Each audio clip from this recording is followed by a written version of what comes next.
A D V I C E, advice. এই advice অর্থ হলো উপদেশ, শুধু উপদেশ।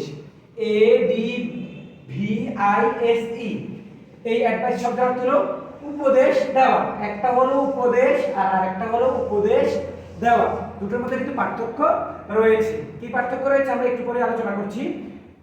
C R A C T I C E, practice. এই প্র্যাকটিস অর্থ শুধু অনুশীলন। আর C R A C T I S E, এই প্র্যাকটিস অর্থ হলো অনুশীলন করা। সিই দিয়ে যদি শব্দ হয় সেটা হবে অনুশীলন, আর এসি দিয়ে যদি হয় তাহলে সেটা হবে অনুশীলন করা।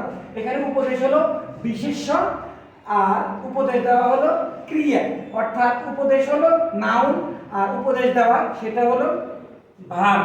আবার এখানে অনুরূপভাবে প্র্যাকটিস যদি সিই দিয়ে হয় সেটা হবে অনুশীলন, এটা হবে নাউন। আর যদি এসই দিয়ে হয় সেটা হবে অনুশীলন করা, সেটা হবে ভার্ব। আমরা এখানে লিখে রেখেছি যে নাউন, বিশেষ্য বা নামপদ, ভার্ব, ক্রিয়া।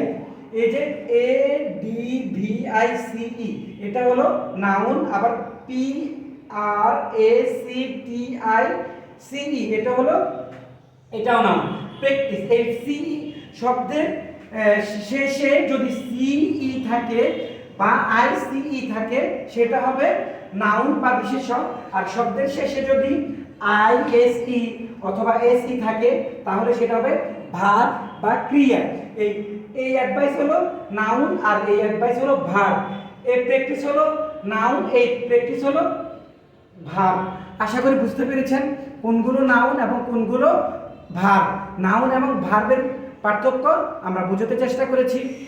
আমাদের সাথেই থাকবেন। আল্লাহ হাফেজ।